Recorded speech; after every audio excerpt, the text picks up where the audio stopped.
Why buy in the off season? I'll give you 5 reasons, and it all starts right after this.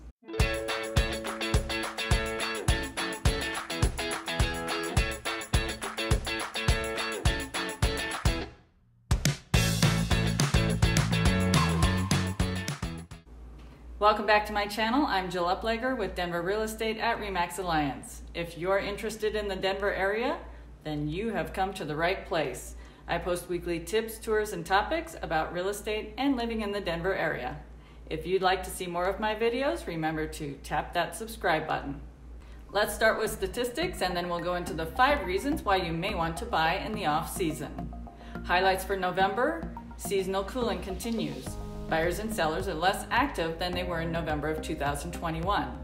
More than half the homes that sold closed at a price lower than the original list price. Home prices are still up year over year, but decreased slightly from last month. Homes sold decreased 14% versus last month and down 43% year over year. The number of homes sold was the lowest number for the month of November since 2011. The most activity continues to be in the $400,000 to $500,000 and $500,000 to $600,000 price ranges. 40% of all closings were in these ranges, with a median price of $563,000 and spending 3 weeks on the market. The luxury market, price range of $1 million plus, were 10% of the total closings, up 1% compared to October. November median price was down 1% to last month. Year-over-year home prices are up 4%. Homes closed 3.3% lower, or $23,800 less than the list price.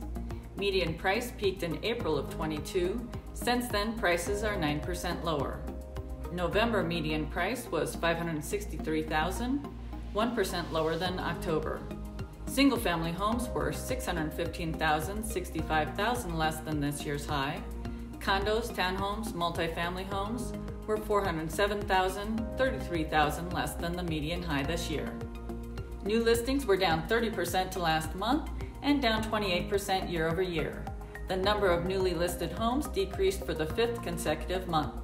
At the end of November, there were 6,026 active listings, returning to pre-pandemic levels, a more normal market.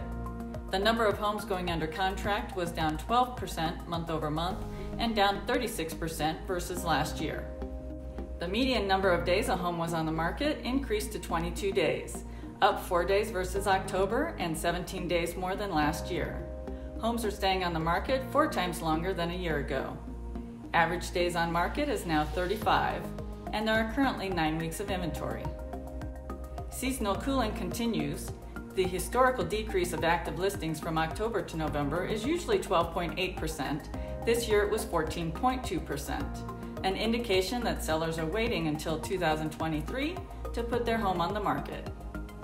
Buyers were less active as mortgage rates hit a high of 7.29% on November 4th. Since that date, rates decreased to around 6.25% at the beginning of December. Once rates dropped under the high, this prompted 4 consecutive weeks of increased mortgage demand as buyers sought to get the best rates possible. The average mortgage rates over time have been in the 5 to 7% range. Think about that. The rates we are seeing may not be the low rates that we had at the beginning of the year, but they are within the historical average range. Median prices decreased 1% to last month and 9% since the peak prices in spring 2022.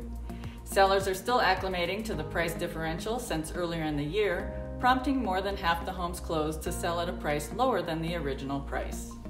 So why buy in the off season? Let's look at 5 reasons. Number 1, less competition. There are less buyers actively looking during the winter due to the holidays. Number 2, the market is moving slower at this time of the year, so there are more homes to choose from. Number 3, sellers are motivated and willing to negotiate a lower price to get their house sold. Number 4, home prices tend to be the lowest in January. And number 5, it's less expensive to move during the winter months. So before you put your buying needs on the back burner during the off season, get out there and take a look for yourself. This is a high-level look at the Denver metro real estate market, which spans over several counties. There are variations by city, neighborhood, and even price range. A knowledgeable real estate agent can help you understand city and neighborhood trends, as well as helping clients write a competitive offer. The media can give mixed messages about the housing market. I would love to have a conversation with you to answer any questions you may have. Feel free to reach out to me anytime. If you found today's topic helpful, be sure to give it a thumbs up, comment, and subscribe to my channel so you get notifications every time I post a video and you won't miss a thing. Also, if you're watching this on YouTube, make sure to check out some of my other videos showing on the screen. Thanks for watching.